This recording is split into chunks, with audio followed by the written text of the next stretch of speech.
하나님은 초자 물이 불려지게 하심으로 철병거를 다 뻘에 빠뜨리시고요. 초자연적으로 도우시는데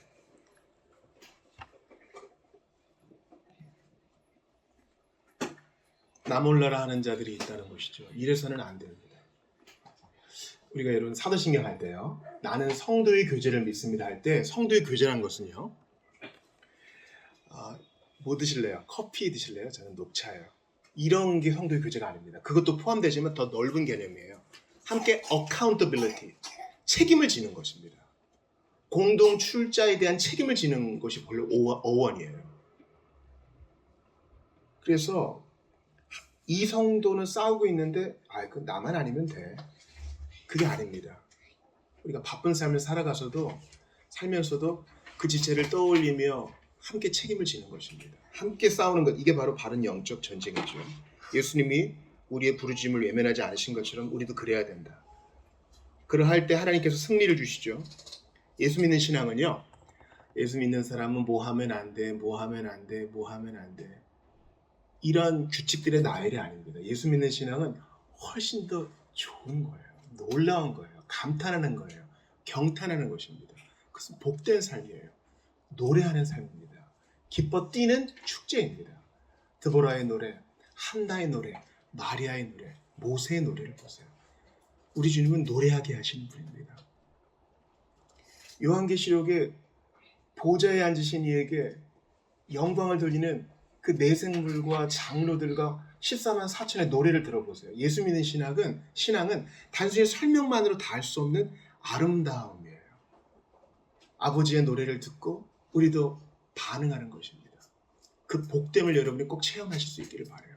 예수 믿는 신앙은 우리로 하여금 찬양하게 하고 노래하게 하고 춤추게 하고 견디게 합니다. 오늘 부활절을 맞아 이제 고린도후서 강의 순서대로 7장을 보면서 하나님의 뜻대로 하게 된 근심이라는 제목으로 말씀을 좀 나누기를 원해요. 여러분 고린도후서 7장을 통해서 이게 도대체 무슨 내용이야 하고 의아해하시는 분들도 있을 거예요. 고린도후서 2장 14절부터 7장 오늘 본문 이 4절까지가 바울 서신 전체에서 제일 긴 여담이에요. 그러니까 바울도요. 우리 보통 그 인강 같은 거 듣거나 강연 같은 거 들으면요. 너무 좋은 연사인데 좋은 스피커인데 가끔 삼천포 빠지시는 분도 있죠. 그러다가 어디까지 했더라? 막 이렇게 물어보시는 분 있잖아요. 네. 근데 이것은 이제 성령의 감동하에 갔다 온 것이기 때문에 필요해서 준 말입니다. 바울은 지금 고린도후서에서 자신의 사도권을 지금 변명하고 있어요. 변호하고 있는 것이죠. 그러다가 이제 디도를 못 만났다 하는 얘기로 다시 돌아오는 것입니다. 바울이요 큰 근심 가운데 있었어요. 왜 그런 거 하니? 지금으로부터 1000년, 2000년 전 일이잖아요. 그러니까 뭐 연락할 길이 있어요? 자, 기도를 보냈습니다. 고린도 좀 상황 좀 보고 오세요. 난 지금 주께서 여기 묶어 놓으셨으므로 여기서 할 일을 해야 되고 가는 것도 허락하지 않으시네요. 갔다 오세요. 그런데 잘 도착했는지 어디에 있는지 알 수가 없는 거예요. 그래서 아시아에서 유럽으로 건너왔는데 또 만나지도 못해. 그러니까 살았는지 죽었는지 여러분 연락이 안 되면 미치겠잖아요. 여러분은 어떤 편이세요? 상대방이랑 좀 전화하고 싶을 때 연락이 안 되면 될 때까지 거시는 분이세요? 아니면 계속 마음을 썩이시는 분이세요? 어떠한 편이 속했든 마음이 상하죠. 걱정스럽죠. 게다가 디도를 통해서 고린도 교회의 상황을 좀 보라고 했습니다. 왜냐하면 현재까지 남아있지 않은 편지가 있어요. 12절 한번 보시겠어요? 12절 같이 읽어볼게요. 시작. 그런즉 내가 너희에게 쓴 것은 그 불의를 행한 자를 위한 것도 아니요 그 불의를 당한 자를 위한 것도 아니요 오직 너희를 위한 너희의 간절함이 하나님 앞에서 너희에게 나타나게 하려 함이로라. 지금은 나타나지 않은 고린도전서와 고린도후서 사이에 편지가 있었어요. 그 편지로 불의를 행한 자를 꾸짖었던 것 같아요. 그 불의는 아마 사도권에 대한 반항이었을 것입니다.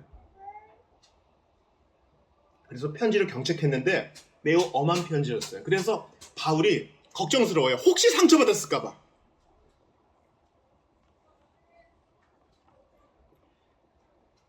그 8절 보세요. 그러므로 내가 편지로 너희를 근심하게 한 것을 후회하였으나 내가 너무 심한 어조로 썼나?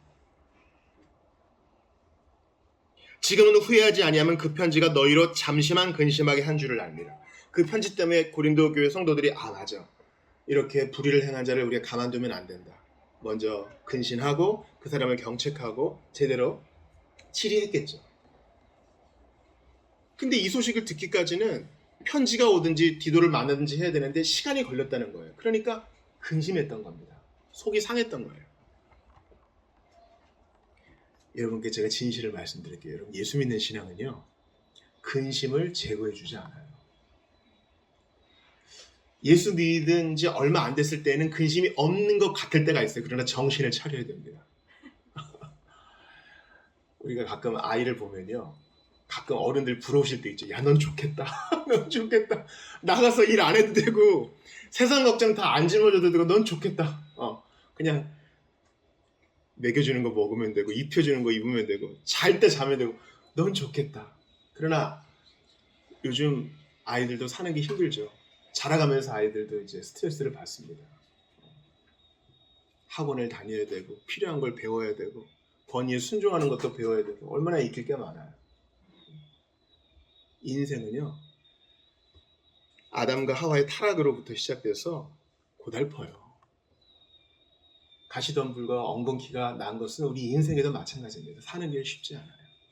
그것은 그리스도의 인의 삶도 마찬가지입니다. 우리가 육신의 옷을 벗고 졸업장을 받을 때까지 쉽지 않아요. 노동의 땀이 있어요. 관계의 어려움이 있어요. 하나님께서는 이 근심을 사용하여 일을 하시는 것입니다. 저는 부활의 기쁨을 여러분과 나누기를 원하는데 그러려면 반드시 근심을 나눠야 된다고 생각해요. 부활은 좋은 거죠. 부활은 기쁜 거죠. 주보 1면 한번 보시겠어요? 영어와 한글로 다 기록해 놨으니까 주중에 틈틈이 보셔요. 한번 요한복음 11장 25 이렇게 한번 읽어볼게요. 시작.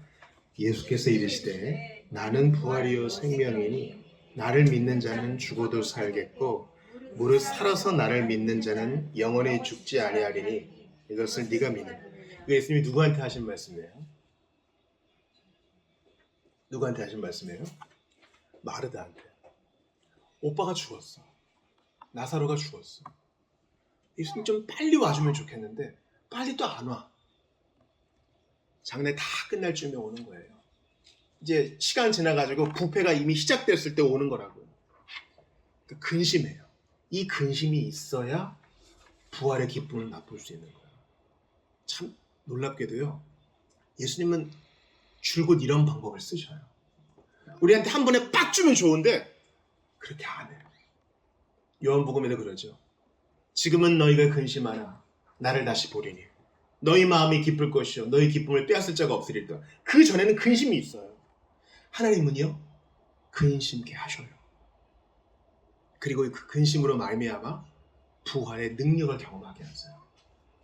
우리가 예수님께 거저받은 구원의 은혜 말고요, 근심이 아니고서 받은 영적 유익이 있나요? 물론 우리가 예수 믿을 때도 그 중생과 회심 때에도 근심이 있죠. 죄로 인한 눌림, 이 인생에 대한 헛헛함, 관계로 인한 단절, 그 아픔 속에 우리가 예수님을 만나게 되잖아요. 그리고 그 이후에 받는 모든 교훈도 다 근심을 통해 배워요. 영어 속담에 No cross, no crown이 있어요. 근심이 없이는 우리가 얻는 게 없어요. 가볍게 배우는 것은 우리의 뼈에, 마음에 와닿지 않습니다. 왜 예수님께서 십자가에서 그 고난을 받으셔야 됐을까요? 왜 그 조롱과 험난한 일들을 겪으셔야만 됐을까요? 그 순환을 왜 겪으셔야만 됐을까요? 그 다음에야 부활의 기쁨이 있기 때문이에요. 그리고 예수님이 가신 그 길을 우리도 똑같이 가는 것입니다. 오늘의 우리 암송 선구가 10절이잖아요. 같이 읽어볼게요. 시작. 하나님의 뜻대로 하는 근심은 후회할 것이 없는 구원에 이르는 회개를 이루는 것이요 세상 근심은 사망을 이루는 것이니라. 아멘. 이게 전부예요. 오늘. 하나님의 뜻대로 하는 근심, 세상 근심. 그리고 후회할 것이 없는 구원에 이르게 하는 회개, 사망. 이것이 대조되죠. 제가 첫 번째 여러분과 나누고 싶은 것은요. 이러한 근심은 하나님께서 하게 하시는 근심이라는 것입니다. 11절 앞부분 보세요. 앞부분만 읽어볼게요. 시작. 보라, 하나님의 뜻대로 하게 된 이 근심. 그렇죠. 하나님의 뜻대로 하게 된 이 근심.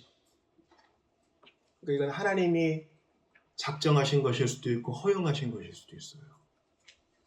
내가 어쩌다가 잘못해서 받게 된 근심이 아니라 하나님의 뜻이 있다는 것이에요. 그러니까 우리가 무슨 일이 잘 될 때만 하나님의 뜻이 있어 이렇게 생각할 게 아니라 지금 넘어지는 것 같고 어려움에 처하는 것처럼 보일 때에도 하나님의 뜻이 있겠지 하고 하는 거예요. 성경의 인물들을 좀 찾아보죠. 생각해 봅시다. 먼저 아브라함이 있겠죠. 백세가 돼서 낳은 아들 누굽니까? 이삭이 있어요. 얼마나 이뻐요. 사실 이건 손주라고 하기도 그렇고 아들이라고 하기도 그렇고 아무튼 눈에 넣어도 안 아까운 내 새끼예요. 너무너무 기다렸어요. 실수도 많이 했고. 근데 이제 하나님이 약속대로 이삭을 줬어요. 얼마나 예뻐요. 근데 하나님께서 이삭이 제일 예쁠 때 모리아 산으로 가서 이삭을 제물로 바치라 그래요. 성경은 기록하고 있지 않지만 우리가 성경적 경건한 창의력과 상상력으로 생각해 볼 수 있어요. 얼마나 근심했을까? 내 아이가, 사랑하는 내 아이가 군대에 가거나 유학을 가거나 해외로 이민을 가도 못 보는 것 때문에 너무 마음이 아플 텐데 제물로 바치라니 얼마나 근심이 많았을까? 말로는 표현 안 해요. 그러나 사흘길을 가죠. 모리아산까지. 이 사흘길이 이제 부활의 3일, 부활까지의 3일을 암시하는 걸 알 수 있어요. 그 3일의 근심. 얼마나 근심했을까? 얼마나 속이 상했을까? 얘를 다시 못 봐. 물론 이제 히브리서에서는 이 아들을 능히 살리실 것으로 아브라함이 믿었다 그랬어요. 얼마나 근심했을까? 그러나 그것은 아브라함이 잘못해서 받은 근심이 아니라 하나님의 뜻대로. 거기에 이제 솔로몬이 성전을 짓고 거기서 주님이 달리신 거잖아요. 하나님의 뜻대로 하게 된 근심 있는 거예요. 그러니까 우리가 내가 아무리 살펴봐도 내가 스스로 이런 근심을 당할 일이 없다라고 느껴지실 때는 옳거니 하나님의 뜻이 있겠지. 그리고 견디어내면서 부활의 능력이 올 때까지 기다리는 거예요.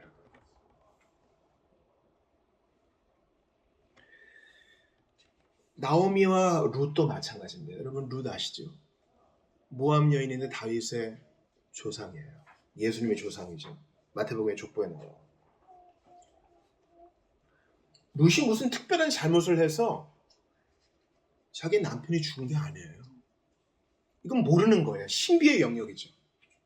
근데 하나님이 예루살렘에 곡식을 주셨다함을 듣고 그 어머니와 같이 가요. 비록 근심스럽죠. 남편도 없고 시아버지도 없습니다. 근데 남편 잃은 여인 둘이 가는 거예요. 하나님이 근심하게 하시고 잠깐 누르신 거예요. 그래도 견디어내며 곡식을 주셨다는 소식을 듣고 약속의 땅으로 갑니다. 그렇게 견디어내니까 보아스 만나잖아요. 처음에는 쉽지 않았겠죠. 여러분 허리를 구부리고 이삭을 줍는 거 생각해 보세요. 현대인들은 이런 노동에 익숙하지 않을 거예요. 조금만 집안이라도 아유 허리야. 조금만 집안이라도 관절이 좀 아프고 이런데 계속 구부려가지고 다른 사람의 눈총을 받으면서 왜냐면 이방 여인이잖아요. 수근수근 될 거예요. 지금처럼 인구가 많지도 않아요. 이 동네에서 일어난 일은 다 합니다. 모압 여인이래. 모압 여인. 하나님이 이 모압에 대한 마음이 좋지 않으세요. 비록 약속의 후손이긴 하지만은 계속 이스라엘을 괴롭혔잖아요. 모압 여인이래. 모압 여인. 남편도 죽고 시어머니도 죽었대. 시어머니랑 왔대. 수근수근 됩니다. 수근수근. 왜 왔대? 그 근심이 없을 수 없어요. 그러나 하나님의 뜻대로 하게 된 근심은 받아들이는 거예요. 여러분 예수님께서 겟세마네에서 하신 기도를 생각해 보세요. 아버지께서 주시는 이 잔이라 그래요. 예수님이. 아버지께서 주시는 이 잔. 하나님 아버지께서 성부께서 가학을 즐기는 자가 아니에요. 그러나 이 잔을 마셔야만 대속을 이룰 수 있어요. 모든 인류가 과거와 현재 미래에 받을 모든 죄값을 예수님이 그 몸으로 받으셔야만 되기 때문에 아버지께서 허락하시는 근심의 잔을 받으셔야만 돼요. 이건 우리도 마찬가지예요. 여러분 다니엘이 기도할 때요. 우리라 그래요. 우리. 에스라가 기도할 때 우리라 그래요. 에스라와 다니엘은 잘못한 게 없어요. 근데 하나님께서 하시는 그 근심으로 공동체로 끌어안아요. 이게 바로 우리가 받아들여야 될 근심이에요. 자녀로 인해서 위에 기도하잖아요. 사실 잘못은 자녀가 하는 것이고 잘못은 우리 전도 대상자가 하는 것이고 우리 지인이 하는 것이지만 끌어안아요. 그 근심의 잔을 우리가 마시는 거예요. 이게 성경적임을 알고 부활의 능력을 맛볼 때까지 포기하지 말고 계속 하던 거 하시기를 주의 이름으로 축원합니다. 욥도 마찬가지예요. 욥은 동방의 의인이에요. 어떻게 보면 아브라함보다 더 나은 사람이에요. 근데 하나님의 뜻대로 하게 된 그 근심을 받아들여요. 모르죠. 왜 이런 일이 생기는지 몰라요. 그러나 그것을 받아들여요. 물론 불평도 하죠. 넘어질 뻔도 합니다. 그러나 욥이 잘못해서 그 일을 겪은 게 아니에요. 욥이 무슨 대단한 일을 죄를 저질러 가지고 자녀들이 죽고 재산을 잃고 아내까지 그를 저주하게 된 게 아니라고요. 하나님의 뜻대로 하게 된 근심이에요. 하나님의 허용대로 하게 된 근심이라고요. 바울을 보세요. 그가 아주 심각한 질병을 앓고 있었어요. 사탄의 가시라 그래요. 그게 뭘까요? 얼마나 근심스러우면 하나님께 3번이나 꽉 차게 기도를 했을까요? 하나님의 뜻대로 하게 된 근심이에요. 그리고 그 근심을 없애주지도 않아. 여러분, 주께서 우리 각자에게 주시는 십자가가 있어요. 내 몫에 태인 십자가. 그것은 예수님이 지셨던 대속의 십자가는 아니에요. 그러나 주께서 허락하시는 근심이기 때문에 받아들이세요. 그것은 우리에게 부활의 능력을 맛보게 하시려는 하나님의 복인 줄 믿으시기 바랍니다. 우리에게 복 주시려고 그 근심 시키시는 거예요. 그리고 감당할 만한 힘 주셔요. 내 은혜가 너에게 족하도다 하셔요. 욥이 끝까지 견디어내니까 나중에 재산을 몇 배나 줘요? 다 2배나 줘요. 자녀는 2배 안 줘요. 왜냐면 거기 있으니까 그대로 1배로 줘요. 그러니까 우리가 부활의 기쁨, 부활의 능력, 이 좋은 것만 항상 보게 되면요, 근심을 놓칠 수 있어요. 예수께서 근심의 잔을 마시시고 겟세마네의 고통을 이겨내시고 십자가를 견디어내신 것은 그 앞에 있는 즐거움을 위한 것이니 여러분도 주께서 허락하시는 근심, 하나님의 뜻대로 하는 근심을 피하지 마시고 회피하지 마시고 직면하시고 주의 능력으로 잘 견디어내시기를 주의 이름으로 축원합니다. 그런데 이 하나님의 뜻대로 하는 근심이 무엇을 이루어내는지 봅시다. 10절 다시 보세요. 오늘 본문을 못 읽으신 분도 있기 때문에 고린도후서 7장 10절을 같이 읽어보겠습니다. 오늘 저기 그 암송 선구에도 있으니까 외우는 마음으로 다시 읽어요. 시작. 하나님의 뜻대로 하는 근심은 후회할 것이 없는 구원에 이르게 하는 회개를 이루는 것이요 세상 근심은 사망을 이루는 것이니라. 여러분, 세상 사람도 근심하고 예수 믿는 사람도 근심이에요. 겉으로 볼 때는 똑같아 보여요. 유정란, 무정란, 겉으로 볼 때는 구별해낼 수 없어요. 세상 근심은 사망이죠. 세상 근심의 대표적인 게 누구입니까? 가룟 유다죠. 베드로도 근심했고 유다도 근심했어요. 그러나 유다는 죄책감에 압도당해 자살했습니다. 양심의 가책에 자신의 영혼을 잠식하도록 방치해버렸습니다. 자신의 죄로부터 가룟 유다는 교훈을 얻지 못했고 그래서 회개하지도 않았습니다. 지옥은요, 죄가 많은 사람이 가는 게 아니에요. 여러분, 이것만 기억하셔도 좋아요. 지옥은 정말 용서받을 수 없는 살인과 간음과 사기죄를 범한 사람이 가는 게 아니라고요. 지옥은 예수의 이름으로 회개 안 한 사람이 가는 거예요. 근데 유다는 그걸 안 했어요. 사실 죄의 질로 보면 베드로가 더 나쁘다고 할 수 있어요. 왜냐하면 베드로는 수제자였잖아요. 기대를 더 많이 했는데 더 넘어졌으니. 가룟 유다는 자기 죄를 그리스도께 자복하고 용서하심을 구하지 않았습니다. 이게 제일 큰 죄예요. 예수님 앞에 자복하지 않은 게 가장 큰 죄예요. 그게 교만이에요. 가룟 유다는 그렇게 너무 교만해서 구원해 주시도록 부르짖지 않았고 완고하게 죽음의 길을 택했습니다. 그게 남자다고 생각했나 봐요. 그게 나의 죄값을 치르는 길이라고 생각했나 봐요. 그게 교만한 거예요. 대면해야 됩니다. 회피하면 안 됩니다.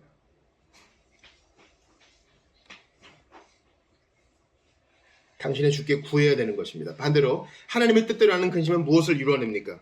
사망을 이뤄내는 것이 아니라 후회할 것이 없는 구원에 이르게 하는 회개를 이룬다 그래요. 나 구원 받았는데요? 아니요. 구원의 층위는 다양합니다. 구원은 동시적이에요. 구원은 과거와 현재, 미래 모두 해당됩니다. 우리는 죄책으로부터 구원받았고 현재의 죄의 유혹으로부터 구원받고 있으며 죄의 모든 잔재와 영향으로부터 미래에 온전히 구원받을 것입니다. 그러니까 구원은 층위가 있어요. 과거, 현재, 미래 다 포함돼요. 그러니까 어떤 사람이 주께서 저를 지금 구원해 주시길 바래요. 그럴 때 믿음 없는 사람 이러면 안 돼요. 우리는 현재적으로도 구원받고 있고 과거에 이미 구원받았고 미래에 온전히 구원받을 것이기 때문에 지금 10절에는 현재적 의미로 쓰고 있는 거예요. 미래적 의미도 쓰이고 있는 것이죠. 과거의 의미도 쓰일 수 있어요. 하나님의 뜻대로 하는 근심은 후회할 것이 없는 구원에 이르게 한대요. 할렐루야. 그러니까 하나님께서 여러분 구원하실 때 means, 방편을 정해놓으세요. 하나님께서는 구원을 택자에게만 주신다면서요. 맞아요. 그런데 그 택자들은 모두 똑같은 수단을 취하니 바로 회개로 믿는 거예요. 회개하지 않고 믿는 사람은 이 세상에 하나도 없어. 택자, 나중에 이제 천국 가서 물어보세요. 어떻게 믿게 됐어요?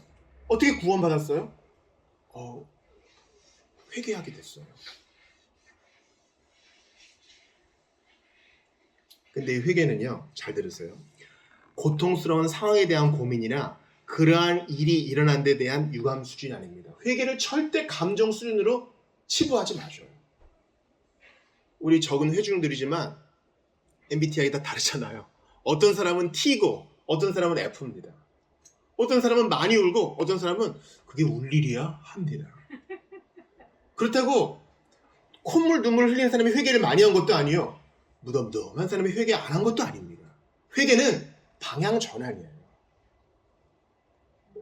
저는 제 자신이 얼마나 이런 일로 사기를 많이 쳤는지 여러분께 고백하고 싶어요. 울었어. 난 울었다고. 그리고 회개한 거야. 그리고 퉁친 거예요. 그리고 똑같은 일을 또 해. 이건 하는 기만하는 거예요. 안 울어도 좋아. 간음죄에서 잡혀온 여인에게 예수님 말씀하신 것처럼 가서 다시는 그 죄를 범치 말아라. 그게 진짜 회개예요. 온전할 수는 없지. 그러나 매일 1도씩이라도 계속 방향을 바꾸는 거예요. 계속 바꾸는 거예요.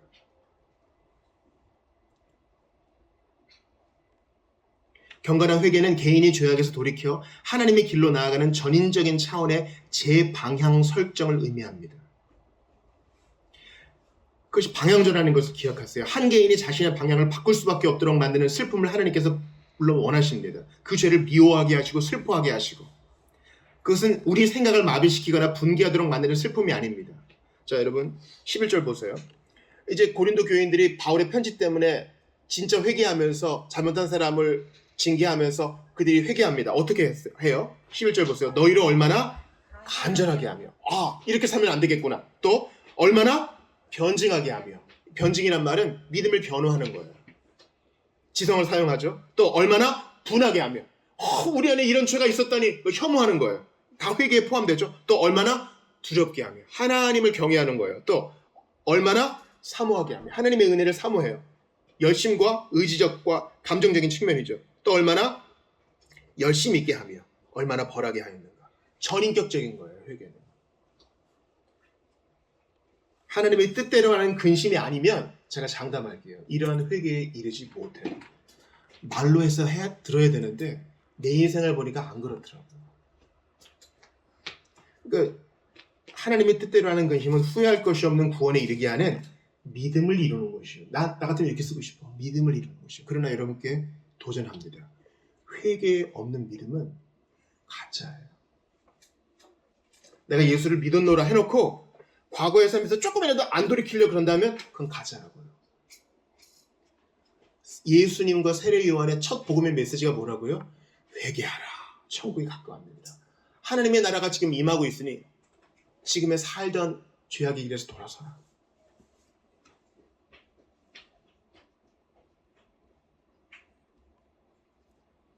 스펄전은 이러한 회개를 사랑스러운 슬픔, 달콤한 괴로움이라고 표현했습니다. 물론 아프죠.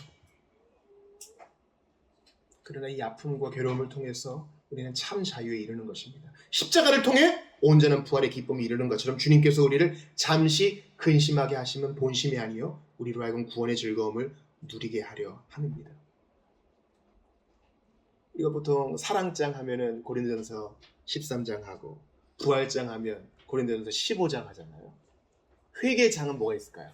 회개장 시편 51편 있잖아요. 정말 나의 모든 죄를 도말해달라고 간절히 다윗이 기도합니다. 다윗이야말로 정말 하나님의 뜻대로 근심한 자였죠. 그가 무슨 잘못한 일이 없어요. 그런데 자꾸 자기의 장인이자 왕인 사울이 자기를 죽이려고 그래. 어떻게 인생이 평탄하지가 않아. 막 창을 던지고 군대를 풀어서 잡아오라 그러고. 왜 그러는 거예요? 하나님의 뜻대로 하게 된 근심이에요. 사랑하는 성도 여러분, 여러분이 하나님의 뜻대로 하는 근심 가운데 있다면 여러분 참 그리스도인이에요. 안심하세요. 그렇게 회개한 다음에 다윗이 뭐라 그럽니까? 주의 구원의 즐거움을 내게 회복시켜달라 그래요. 그러면 내가 주의 도를 만민에게 전파하겠다 그래요. 그렇게 회개하게 되고 근심하게 되니까 즐거움이 이르게 되는 거예요. 오늘 본문을 요약하는 시편 말씀을 한번 찾아보겠습니다. 시편 94편입니다. 시편 94편 19절을 한번 찾아 읽겠습니다.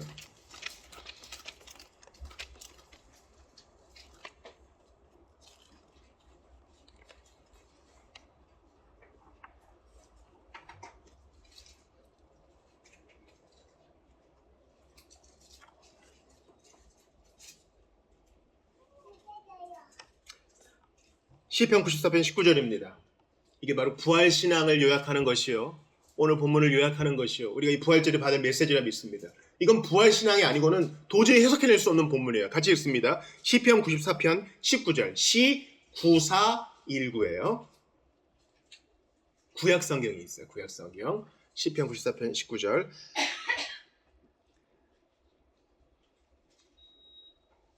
하나님의 뜻대로 하는 근심이 우리를 구원에 이르게 하는 회개에 이른다 그럴 때 시편 94편 19절을 같이 읽겠습니다. 내 속에 시작. 내 속에 근심이 많을 때에 주의 위안이 내 영혼을 즐겁게 하시나이다. 아멘. 그때 즐거움이 진짜 기쁨인 거 아니겠어요? 목이 말라요. 목이 마른 걸 알아야 그걸 절감해야 시원한 물 한 잔의 귀중함을 알게 돼요. 이게 하나님의 교육 방법이에요. 주님은 우리를 간절함을 통해 근심을 통한 간절함을 통해 우리를 성도로 제대로 키워나갔어요. 그러므로 우리가 그리스도 안에 있을 때 우리의 죄 때문이 아니라 하나님의 뜻대로 하게 된 근심 가운데 있을 때 안심하면서 그것을 받아들이세요. 아, 주께서 나를 배우게 하시는구나. 임박한 시험이 있어요. 학생들. 스트레스잖아요. 그 스트레스가 아니면 우리는 절대 책을 안 봐요. 시험이 있어야 억지로라도 공부를 하는 거예요. 마찬가지로 우리 안에 근심 까닭에 주님은 영적 유익을 이루십니다. 예수 그리스도의 근심, 겟세마네의 근심, 십자가에서의 근심, 성부와 단절되는 근심, 제자들의 배반이라는 근심, 사람들의 조롱이라는 근심이 마침내 우리의 구원이라는 영적 유익으로 부활로 귀결된 것처럼 말입니다. 그러므로 지금 하나님의 뜻대로 하는 근심 갖고 계셔요? 미리 감사하십시오. 하나님이 이것을 구원에 이르게 하는 회개로 바꾸사 우리 모두를 위한 유익으로 바꾸시겠구나. 바울은 오늘 이 편지를 쓸 때 마음이 편하진 않았습니다. 그러나 곧 기쁨을 얻게 되었습니다. 우리도 그렇게 합시다. 현재의 근심 때문에 하나님을 원망하지 맙시다. 하나님 안 계신 것 같아요. 하나님이 나만 미워하는 것 같아요. 예수 믿는 신앙 별 유익이 없는 것 같아요. 아니요. 하나님의 뜻대로 하는 근심은 반드시 즐거움으로 귀결됩니다. 내 속에 근심이 많을 때에 주의 위안이 내 영혼을 즐겁게 하시나이다. 금요 기도회 때도 나눴는데요. 겟세마네에서 기도하면서 예수님이 터벅터벅 제자들에게 오시면서 내 마음이 민망하여 죽게 되었으니 나랑 좀 깨어서 같이 좀 기도 좀 해줄 수 있겠니? 온 우주의 주님이 부탁을 하세요. 너희는 깨어서 나와 함께 기도하라 명령체로 돼 있지만 사실은 죽음을 앞둔 성부와의 단절을 앞둔 그분이 민망하여 마음이 괴로워 부탁을 하세요. 그리고 그것을 받아들이십니다. 아버지의 뜻대로 하게 되는 이 근심을. 부활의 기쁨을 나누고 우리 이제 한 주 시작할 때 쉽지 않을 거예요. 그러나 그 근심을 통해서 하나님께서 우리를 자라게 하시고 유익을 주시고 구원에 이르게 하는 회개를 주시니 조금 더 두려워하지 말고 믿음으로 갑시다. 우리는 사실 다 이긴 싸움이잖아요. 예수께서 십자가에 달려 죽으심으로 부활하셨고 우리는 이미 이긴 싸움을 가지고 있고 우리는 이미 오른편에 있는 자요, 하나님이 택하신 자요, 하나님이 붙드시는 자요, 임마누엘의 사람이기 때문에 이미 보장된 승리를 맛보고 있잖아요. 그러므로 이 근심 때문에 주저하지 말고 소망으로 다시 일어나 더욱더 주님을 붙드시는 여러분 되기를 주의 이름으로 축원합니다. 우리 이 시간 좀 같이 기도하겠습니다. 예수님 믿고 모든 일이 좀 잘 되면 좋은데 주님이 단박에 안 줄 때가 많은 것 같아요. 근심케 하시고 기도하게 하시고 이거 우리가 다 선택받았다는 증거예요. 하나님의 자녀라는 증거예요. 예수님이 그 근심의 잔을 마시셨으니 우리도 그리해야 합니다. 그것을 통해 주님이 좋은 것을 이루시니 현재의 불편함과 답답함을 내가 벌받아서 그래 이렇게 해석하지 마시고 우리를 사랑하시는 증거로 삼아 더욱더 힘있게 기도하며 나아갈 수 있게 도와달라고 간구합시다. 겟세마네에서 기도하셔서 우리의 상황을 이해하시는 주님께서 친히 도우실 것입니다. 같이 기도하며 나아가겠습니다. 하나님 아버지, 하나님의 뜻대로 하게 된 근심을 겪고 있는 우리 성도들을 위로하여 주시옵소서. 너무 답답합니다. 빨리 해결이 되지 않는 것 같고 근심스럽고 슬픔이 있습니다. 그러나 근심의 사람, 슬픔의 사람 예수여 우리를 도와주십시오. 고통이 무엇인지 아시는 예수여 우리를 도와주십시오. 십자가에서 죽어보셨던 주님이시여 죽음의 고통의 잔이 얼마나 쓴지 아시는 주님이시여 우리를 도와주십시오. 친히 몸을 입으셔서 이 고통이 뭔지 아시고 배반당함이 뭔지 아시고 인생의 쓰라림이 뭔지 아시는 예수여 우리를 도와주시옵소서. 부활의 기쁨이 피상적인 것이 되지 않도록 도와주십시오. 잠깐 근심하게 된 것으로 우리의 마음에 너무나 힘이 들 때에 내가 주님의 손안에 있다는 사실을 믿고 의심하지 않도록 도와주십시오. 버림받았다고 생각하지도 말게 하시고 구원의 즐거움이 더욱 배가 될 수 있도록 은혜를 주시옵소서. 주님, 룻이 그러지 않았습니까? 나오미 아브라함이 그러지 않았습니까? 다윗과 요압이 그러지 않았습니까? 하나님의 사람과 백성이 다 그랬으니 사도 바울이 그랬으니 예수님이 그러셨으니 그 본을 보이신 대로 우리도 믿음으로 갈 수 있도록 도와주시옵소서. 하나님의 뜻대로 하게 된 것이면 반드시 복된 결론에 이르게 될 줄 믿사오니 우리 모든 주의 백성들을 위로하여 주시옵소서. 함께하여 주시옵소서. 아버지 하나님 은혜를 베풀어 주시옵소서. 하나님의 뜻대로 하는 근심은 후회할 것이 없는 구원에 이르게 하는 회개를 이루는 것이요 세상 근심은 사망을 이루는 것이니라. 주님 오늘 주신 말씀 감사합니다. 무엇을 먹을까 무엇을 입을까 그런 세상 걱정에 매몰되지 않도록 도와주십시오. 내 체면이 앞서는 가룟 유다와 같은 근심하지 않게 도와주십시오. 주님 육신의 정욕, 안목의 정욕, 세상의 자랑이라는 세상 근심에 매몰되지 않도록 도와주시고 먼저 그의 나라와 그의 의를 추구하는 우리 모두가 될 수 있도록 도와주십시오.